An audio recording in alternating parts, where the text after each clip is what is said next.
Hello my dear friends, मैं doctor संतोष हांडे आपका अपने इस चैनल में बहुत बहुत स्वागत करती हूँ। आज हम बात करने जा रहे हैं एक बहुत ही महत्वपूर्ण समस्या के बारे में और इसका नाम है पीसीओडी या पीसीओएस। तो पीसीओडी और पीसीओएस आम तौर पे देखे जाने वाली समस्याएं हैं जो महिलाओं और बच्चियों में होती हैं, जिनमें कि प्यूबर्टी आ चुकी होती है। ये हार्मोन से रिलेटेड प्रॉब्लम्स हैं और इसकी जो समस्या है वो किस प्रकार से पेशेंट्स लेके आते हैं वो हम देख लेते हैं। कई बार आपने सुना होगा कि मदर्स जो हैं वो समस्याएँ इस तरह की लेके आती हैं कि हमारी जो बच्चियाँ हैं उनके पीरियड्स जो हैं वो बहुत ही ज़्यादा इर्रेगुलर हैं, या तो इनको बिल्कुल ही पीरियड्स नहीं आ रहे हैं या डिलेड होते हैं या देर से आते हैं तो उसमें बहुत ज़्यादा हैवी ब्लीडिंग होती है। और दूसरे तरह की समस्या इस प्रकार से भी आ सकती हैं कि जैसे अगर कोई एक मैरिड फीमेल है और वो कंसीव नहीं कर पा रही है, उसमें कि प्रेगनेंसी नहीं हो पा रही है, तो इस तरह के भी प्रॉब्लम्स लेके आते हैं। कई बार इनका प्रेजेंटेशन बहुत डिफरेंट तरीके से भी होता है कि जैसे कि बाल जो हैं वो बहुत ज़्यादा गिर रहे हैं, थिनिंग ऑफ हेयर हो रही है, चेहरे पे या शरीर पे एक्ने बहुत ज़्यादा हो रहे हैं, तो विभिन्न प्रकार से इसका प्रेजेंटेशन होता है। और बेसिकली ये जो समस्या है वो हार्मोन से रिलेटेड है कि जो महिलाओं में हार्मोन इर्रेगुलेशन हो जाता है तो उसमें इस तरह की समस्या देखी जाती है। अब पीसीओडी को अगर हम उनके शाब्दिक अर्थ में जाएँ तो देखते हैं कि ये इसका फुल फॉर्म है पॉलीसिस्टिक ओवेरियन डिजीज़ और पीसीओएस यानी कि पॉलीसिस्टिक ओवेरियन सिंड्रोम। तो पॉलीसिस्टिक ओवेरियन डिजीज़ इसमें क्या होता है, जो ओवेरीज़ होते हैं जिसे अंडाशय बोला जाता है, उसमें मल्टीपल यानी बहुत सारी सिस्ट डेवलप हो जाती हैं। तो जब ये सिस्ट डेवलप हो जाती हैं और इसके अंदर जो होते हैं वो इमैच्योर एग्स होते हैं जो कि फर्टिलाइज़ेशन के लिए ज़रूरी होते हैं।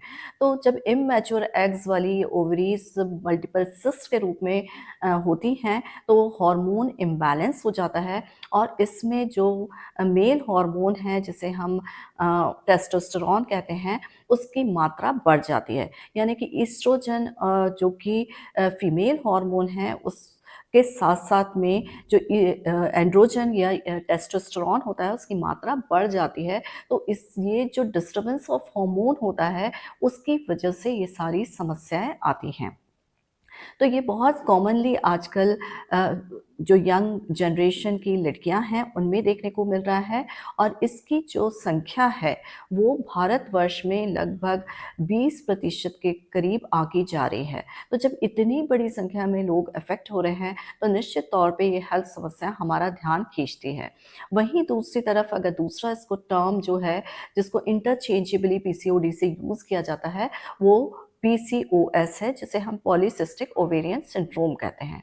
दोनों के बीच में बेसिकली ये अंतर है कि जो पॉलीसिस्टिक ओवेरियन डिजीज़ है, इसके जो समस्याएँ होती हैं वो ओवेरीज़ तक न लिमिट हो जाती है और जबकि पॉलीसिस्टिक ओवेरियन सिंड्रोम जो है, ये शरीर के विभिन्न अंगों को बड़े स्तर पे प्रभावित करता है। यानी कि एक सिस्टमिक डिज़ीज़ बन जाती है या मेटाबॉलिक डिसऑर्डर बन जाता है, जो शरीर में पूरे शरीर के विभिन्न ऑर्गन्स को अफ़ेक्ट करता है। तो बेसिकली पीसीओडी और पीसीओएस में हम ये अंतर देखते हैं। अब मैं जैसे कि मैंने आपको बताया है कि जो महिलाएँ होती हैं और यंग जनरेशन होती है वो ज़्यादा अफ़ेक्ट होती हैं। महिलाओं में भी जो उनकी रिप्रोडक्टिव पीरियड होता है तो जैसे कि 40 साल तक की महिलाएँ ज़्यादा अफ़ेक्ट होती हैं। अब इनके सिम्पटम्स क्या होते हैं या लक्षण क्या होते हैं उनकी तरफ भी हम अपना ध्यान ले जाते हैं।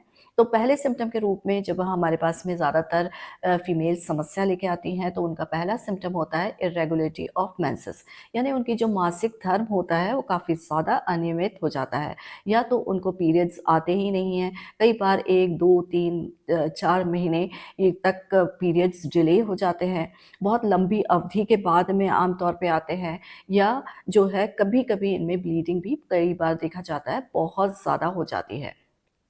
इसके साथ-साथ में जो दूसरी समस्या लेके आते हैं, वो होती है वज़न बढ़ने की। इनका क ये बताते हैं कि इनका वज़न जो है, वो पिछले अंतराल में बहुत तेज़ी से बढ़ता चला जा रहा है। तीसरी समस्या जो आम तौर पे बताते हैं कि इनके चेहरे पर जो है वो एक्ने ज़्यादा हो रहे हैं, पिंपल्स ज़्यादा हो रहे हैं। फिर साथ में हेयर ग्रोथ भी देखी जाती है। चूँकि मेल हार्मोन टेस्टोस्टेरोन ये काफ़ी ज़्यादा मात्रा में बढ़ रहा है, तो इसकी वजह से इनमें जो है फेस पर हेयर, जैसे दाढ़ी वाली जगह पर, चिन पर हेयर ग्रोथ हो जाती है, लिप्स के अपर भाग पर हेयर ग्रोथ हो जाती है, जो देखने में काफ़ी ऑकवर्ड लगती है। तो इन सारी समस्याओं के साथ में जो है पेशेंट आता है। और हम इनको जब यूएसजी या अल्ट्रासाउंड इनका करवाते हैं, तो पता चलता है कि इनके जो ओवरीज़ हैं उसमें मल्टीपल सिस्ट बनी हुई हैं। ये सिस्ट जो होती हैं, इनमें इमैच्योर एग होते हैं जो रिलीज़ होते हैं, और इसकी वजह से इनमें विभिन्न प्रकार की समस्या आती हैं। इसके साथ-साथ में देखा गया है कि इसमें बेसिकली जो कॉज़ होता है, जो कारण होता है, उसमें मेजर तौर पे इंसुलिन रेजिस्टेंस होता है। यानी हमारे शरीर में पैनक्रिया जो होता है, वो एक हार्मोन सीक्रेट करता है जिसे इंसुलिन बोलते हैं। तो जब हमारे जो सेल्स होते हैं, वो इंसुलिन को प्रॉपरली जो एब्ज़ॉर्ब नहीं कर पाते हैं, उसकी वजह से ब्लड में इंसुलिन बढ़ने लगता है। जब इंसुलिन बढ़ता है, तो इसके इफ़ेक्ट की वजह से जो टेस्टोस्टेरोन होता है, मेल हार्मोन, वो बढ़ने लगता है, और इसीलिए फिर इसी तरह की ये सारी की सारी समस्या आती हैं। तो लॉन्ग टर्म में अगर देखा जाएगा, अगर पीसीओडी का प्रॉपर तरीके से इलाज नहीं होता है, तो फिर ये जो समस्या होती है बड़े स्तर पे चली जाती है। यहाँ पर टाइप 2 डायबिटीज़ हो सकता है, या हार्ट से रिलेटेड समस्याएँ हो सकती हैं, कोलेस्ट्रॉल का लेवल बढ़ सकता है। तो ये इवन जो एडवांस स्टेज हो जाती है, तो उसमें कैंसर तक हो सकता है। तो इसीलिए इसका इलाज भी ज़रूरी है। अब हम देख लेते हैं इसके क्या कारण होते हैं, जिसकी वजह से ये समस्या देखने में आती है। तो इसके बेसिकली जो कारण कई बार आनुवांशिक होते हैं। यदि फैमिली में मदर को अगर इस तरह की समस्या रही हो, तो बच्ची में भी या यंग जनरेशन में भी इस प्रकार की समस्या आ सकती है। फिर दूसरा जो कारण महत्वपूर्ण है, वो है इनएक्टिव लाइफ़स्टाइल। यानी कि जो भी आज की डेट में अगर हम लाइफ़स्टाइल को देखते हैं, यंग जनरेशन की लाइफ़स्टाइल को देखते हैं, तो उसमें फ़िज़िकल एक्सरसाइज़ेज़ वगैरह का काफ़ी कम रोल है, या वो बाहर खेलने नहीं जाते हैं, फ़िज़िकल मूवमेंट ज़्यादा नहीं करते हैं, स्क्रीन टाइम उनका ज़्यादा होता है, या ज़्यादा पढ़ाई करते हैं तो बैठे-बैठे ही ज़्यादा पढ़ाई करने लगते हैं। तो ये जब इनएक्टिविटी होती है, तो उसकी वजह से इंसुलिन रेजिस्टेंस भी बढ़ता चला जाता है, जिसकी वजह से ये सारी समस्याएँ अल्टीमेटली जनरेट होती हैं। फिर इसका तीसरा मुख्य कारण जो है, वो है स्ट्रेस। आज की ज़िंदगी में एक छोटे बच्चे से लेकर बहुत बड़े एज के एडल्ट तक में भी स्ट्रेस देखा जाता है। तो जब 13, 14, 15 इयर्स की लड़कियाँ देखते हैं, तो वहाँ पर जो है पढ़ाई का भी स्ट्रेस एक बहुत बड़ा स्ट्रेस है, करियर बनाने का स्ट्रेस बहुत ज़्यादा है। कई बार हम देखते हैं कि बच्चे जो हैं, वो हाईली कॉम्पिटिटिव एग्ज़ाम्स होते हैं, जैसे नीट होता है, आईआईटी होता है, या जैसे पीएससी के एग्ज़ाम्स होते हैं, जिसमें लॉन्ग टर्म की जो है सिटिंग होती है। इवन हम कोचिंग सेंटर्स को भी देखें, तो वहाँ पर 6-6, 7-7 घंटे लगातार बैठना पड़ता है। तो ये जो इनएक्टिव लाइफ़स्टाइल है, वो कहीं न कहीं इस तरह के पीसीओडी या पीसीओएस के लिए रिस्पॉन्सिबल है। तो यहाँ पर एडवाइज़ेबल होता है कि भई आप अपना एक्टिव लाइफ़स्टाइल ज़रूर से मेंटेन करके रखिए। फिर स्ट्रेस जो है, वो दूसरे तरीके से भी आता है। इसी एज में 15 इयर्स में रिलेशनशिप स्ट्रेस आता है, पीयर प्रेशर्स बहुत ज़्यादा होते हैं, बहुत अच्छा परफ़ॉर्म करने का स्ट्रेस होता है, अच्छा दिखने का स्ट्रेस होता है। तो हर तरीके से जो स्ट्रेस होते हैं, वो इस एज में ज़्यादा देखने को मिलते हैं, और इसीलिए ये जो बीमारी है, वो आज की डेट में बहुत प्रेवलेंट देखी जा रही है, और आप देखेंगे कि कई सारे लड़कियों को पीसीओडी या पीसीओएस होता है। तो ये इसके बेसिक रीज़न्स हैं। अब हम इसके ट्रीटमेंट वाले पार्ट पे चलते हैं। तो यूजुअली जो ट्रीटमेंट पार्ट अवेलेबल होता है, यूजुअली लोग पहले लेवल पे जाते हैं। अगर पीसीओडी किसी को डायग्नोज़ हुआ है, जो कि एक लोकल डिज़ीज़ है। जब पीसीओडी डायग्नोज़ होता है, तो हम पूरे पेशेंट की हिस्ट्री लेते हैं, और हिस्ट्री लेने के साथ-साथ में उसके लाइफ़स्टाइल में अगर कहीं कोई कमियाँ हैं, जैसे कि सपोज़ अगर उसको इनएक्टिव लाइफ़स्टाइल है, लॉन्ग टर्म की सिटिंग है, तो उसके लिए एडवाइज़ेबल ये होता है कि भई आप अपना लाइफ़स्टाइल चेंज करके अपने लाइफ़ में थोड़ा एक्टिवनेस लाके, कुछ एक्सरसाइज़ेज़ करके, जिम जाके, साइक्लिंग करके, स्किपिंग करके कहीं न कहीं फ़िज़िकली एक्टिव रहें। 40 मिनट्स की कम से कम एक्सरसाइज़ेज़ वगैरह करें, तो इससे आपका जो है वो पीसीओडी जैसी समस्याएँ ठीक हो सकती हैं। जो पीसीओडी होती है वो लाइफ़स्टाइल चेंजेस से बिल्कुल ठीक हो सकती है, रिवर्ट आ सकती हैं। तो एक्टिव लाइफ़स्टाइल से इंसुलिन जो है वो उसका यूटिलाइज़ेशन होता है, ब्लड में इंसुलिन ज़्यादा नहीं बढ़ता है और जो सेल्स होते हैं वो उसको एब्ज़ॉर्ब भी करते हैं। तो यहाँ पर ये बहुत लाइफ़स्टाइल मॉडिफ़िकेशन ज़रूरी है। दूसरा जो रीज़न बताया है स्ट्रेस का, तो ये भी है कि आपको अपने आप को रिलैक्सेशन मोड पे काम करना है, यानी आपके पास जो ओवर स्ट्रेस्ड होते हैं, तो स्ट्रेस मैनेजमेंट प्रॉपर्ली करके रखिए। तो ये एक अलग से पार्ट है जिसको कि हमें डील करना होता है। फिर तीसरी चीज़ जो मेडिकेशन अवेलेबल है, जो एलोपैथी में मेडिकेशन अवेलेबल है, उसमें यूजुअली जो मेडिसिन्स दी जाती हैं, वो हार्मोन्स होती हैं कि हार्मोनल ट्रीटमेंट दिया जाता है यूजुअली जो कॉन्ट्रासेप्टिव पिल्स होती हैं, उनको एडवाइस किया जाता है। फिर एंटी एंड्रोजन्स दिए जाते हैं कि भई जो टेस्टोस्टेरोन का लेवल हाई हो रहा है, उसको मैनेज करने के लिए, तो इस तरह का हार्मोनल ट्रीटमेंट उनको दिया जाता है। पीसीओएस में मेडिकेशन पे ज़्यादा फोकस किया जाता है और साथ-साथ में लाइफ़स्टाइल चेंजेस के लिए भी कहा जाता है। पीसीओडी जो लोकल डिज़ीज़ होती है उसमें लाइफ़स्टाइल मॉडिफ़िकेशन से पेशेंट ठीक हो सकता है बिल्कुल, लेकिन जब ये पीसीओएस के फॉर्म में आ जाता है तो वहाँ पर मेडिकेशन भी ज़रूरी होता है। लेकिन कई बार ऐसा देखा जाता है कि जो हार्मोनल ट्रीटमेंट दिया जाता है उसके साइड इफ़ेक्ट्स भी प्रोड्यूस होते हैं। तो साइड इफ़ेक्ट्स जब प्रोड्यूस होते हैं पीसीओएस में, तो उसमें हम किस तरीके से उनको मैनेज कर सकते हैं। तो ये जो साइड इफ़ेक्ट्स प्रोड्यूस होते हैं वो इस तरीके से होते हैं कि जैसे जैसे सपोज़ एंड्रोजन इंक्रीज़ के लिए उन्होंने एंटी एंड्रोजन्स दे दिए या बर्थ पिल्स दे दिया, या फिर कई बार ऐसा होता है कि लोकल जो क्रीम्स होती हैं, जो हेयर ग्रोथ को रोकती हैं, वो अप्लाई करने के लिए दे देते हैं। तो इस तरीके से अलग-अलग चीज़ों के लिए अलग-अलग वो ट्रीटमेंट किया जाता है। बट एक होम्योपैथिक जो ट्रीटमेंट होता है उसमें यूजुअली जो है सारी कंप्लेंट्स को कंबाइन करके उनको केस टेकिंग प्रॉपर करके और उस कॉन्स्टिट्यूशन के अकॉर्डिंगली एक तरह की मेडिसिन दी जाती है। तो इस प्रकार से पेशेंट का जो पूरी पर्सनालिटी को ऑब्जर्व किया जाता है, उसकी लाइफस्टाइल को ऑब्जर्व किया जाता है और साथ में उसके किस पार्ट में क्या लाइफस्टाइल मॉडिफिकेशन आ सकते हैं, उसको भी साथ में एडवाइस किया जाता है। तो चलिए हम देख लेते हैं कि होम्योपैथी में कौन-कौन सी जो मेडिसिन्स हैं वो बहुत ज़्यादा इफ़ेक्टिव हैं पीसीओडी के लिए। कई बार ऐसा क्वेश्चन आता है क्या पीसीओडी पूरी तरीके से ठीक हो सकता है? तो बिल्कुल हम कह सकते हैं पीसीओडी बिल्कुल ठीक हो सकता है। और जहाँ तक पीसीओएस की बात है, उसके बारे में भी क्वेश्चंस किए जाते हैं, क्या ये क्यूरेबल है? तो बिल्कुल क्यूरेबल है। अगर हम होम्योपैथिक मेडिसिन्स को उसकी पर्सनैलिटी को ऑब्ज़र्व करके और पूरे इंडिविजुअलिस्टिक तरीके से अगर मेडिसिन देंगे, तो ये बिल्कुल ठीक हो सकता है। लेकिन हाँ, उसको अपने लाइफ़स्टाइल में मॉडिफ़िकेशन ज़रूर से करने होंगे क्योंकि ये जो है, वो प्रेसिपिटेटिंग कॉज़ेज़ होते हैं और इसको छोड़ा नहीं जा सकता है। तो चलिए देख लेते हैं होम्योपैथी में कौन-कौन सी मेडिसिन्स अवेलेबल हैं, जो कि पीसीओडी में काफ़ी ज़्यादा अच्छे तरीके से काम करती हैं। पहली मेडिसिन जिसका मैं नाम लेना चाहूँगी वो एक डीप एक्टिंग कॉन्स्टिट्यूशनल मेडिसिन है और इस मेडिसिन का नाम है कैलकेरिया कार्ब। आपको मालूम है कैलकेरिया कार्ब एक ऐसे पेशेंट्स को दी जाती है जिनका कॉन्स्टिट्यूशन किस तरह का होता है। कॉन्स्टिट्यूशन इस तरह का होता है कि वो फैट होते हैं, फेयर होते हैं, फ्लैबी होते हैं। यानी कि उनमें फैटीनेस यानी ओबेसिटी यानी वेट गेन की तो होता ही होता है। तो उनका metabolic rate basic metabolic rate होता है वो कम होता है, इसकी वजह से वो वेट गेन करने की टेंडेंसी उनमें होती है। और हम कई बार ऐसा देखते हैं कि उनमें इर्रेगुलर मेंस्ट्रुएशन की कंप्लेंट्स भी देखी जाती हैं। इर्रेगुलर मेंस्ट्रुएशन किस प्रकार से होता है? कई बार ये जल्दी आ जाता है और कई बार काफ़ी ज़्यादा लेट भी होता है और इसमें जो फ्लो होता है वो काफ़ी ज़्यादा अमाउंट में होता है।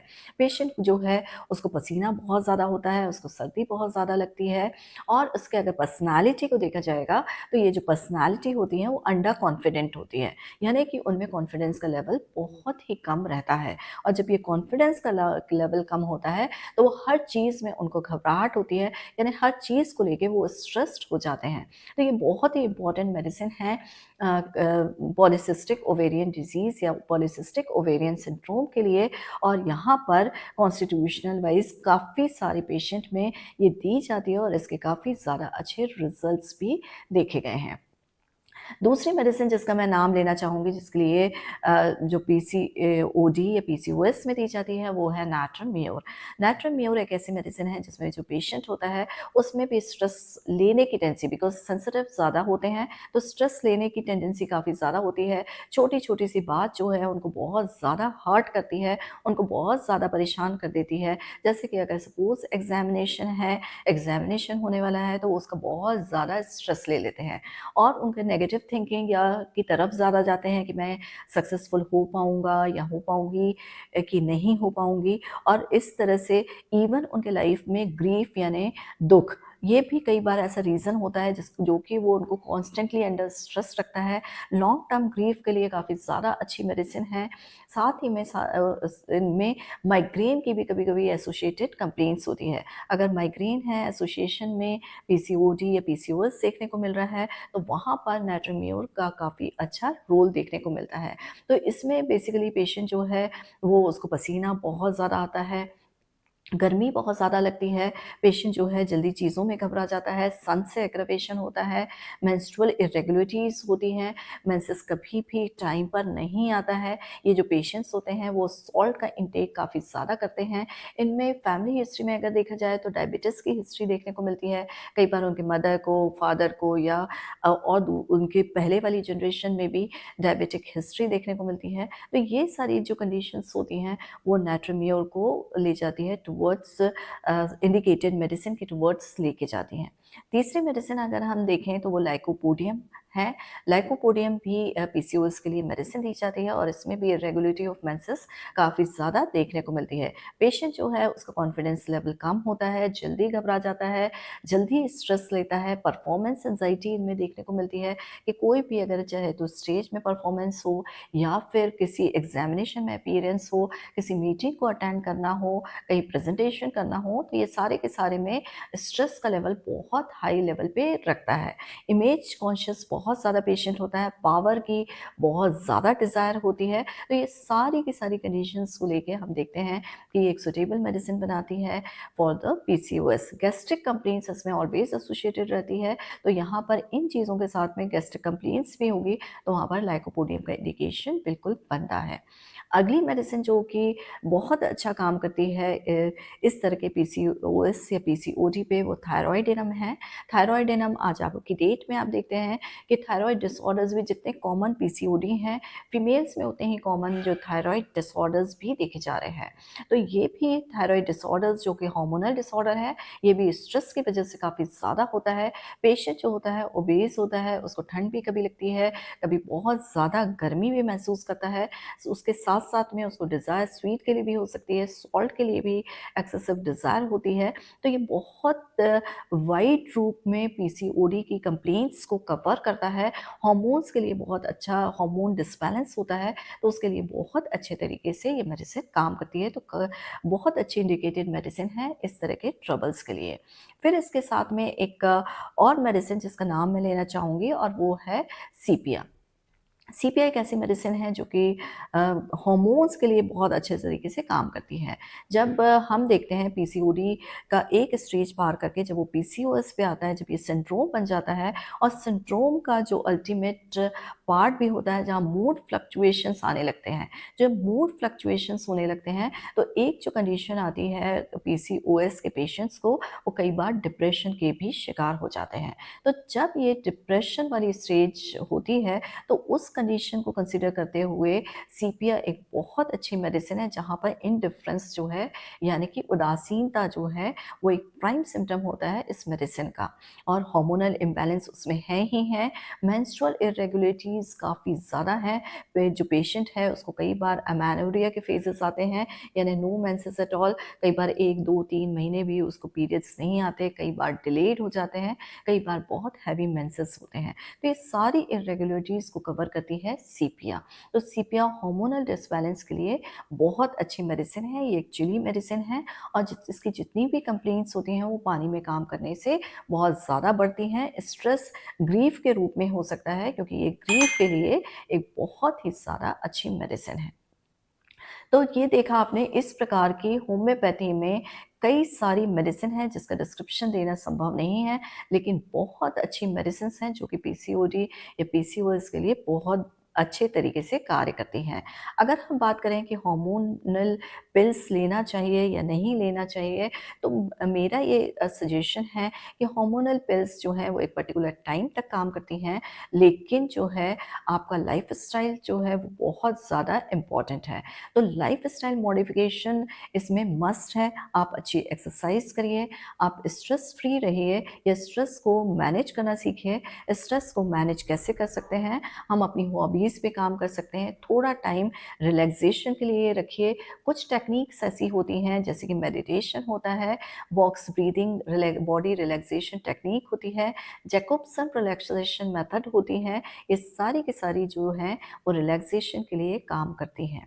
तो साथ ही में एक इम्पॉर्टेंट टेक अवे आप लोगों के लिए ये भी है कि आप फूड और डाइट को भी उतना ही प्रेफ़रेंस दीजिए, क्योंकि देखिए इसमें वेट गेन बहुत एक इम्पॉर्टेंट फीचर आता है और ऐसा देखा गया है कि आप 5 से 10 किलो अगर कम कर लेते हैं, तो उससे जो सिम्पटम्स होते हैं ओडी या पीसीओएस के, वो बहुत ठीक हो जाते हैं, डिज़ीज़ जो है रिवर्स स्टेट में जाने लगती है। तो आप डाइट को भी बहुत ज़्यादा महत्व दीजिए, प्रोसेस्ड फूड मत खाइए, फास्ट फूड मत लीजिए, रफेज या फाइबर्स का बहुत अच्छा इंटेक रखिए, शुगर का इंटेक कम से कम रखिए, साथ में प्रोटीन जो है लीन प्रोटीन्स को लेंगे तो वो बेटर रहेगा। तो ये प्रिकॉशंस को अगर आप फॉलो करते हैं तो आप निश्चित तौर पे पीसीओडी या पीसीओएस से मुक्त हो सकते हैं।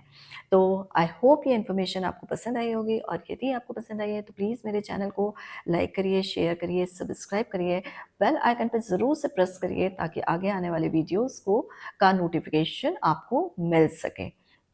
तो इसी के साथ stay healthy with homeopathy. Thank you.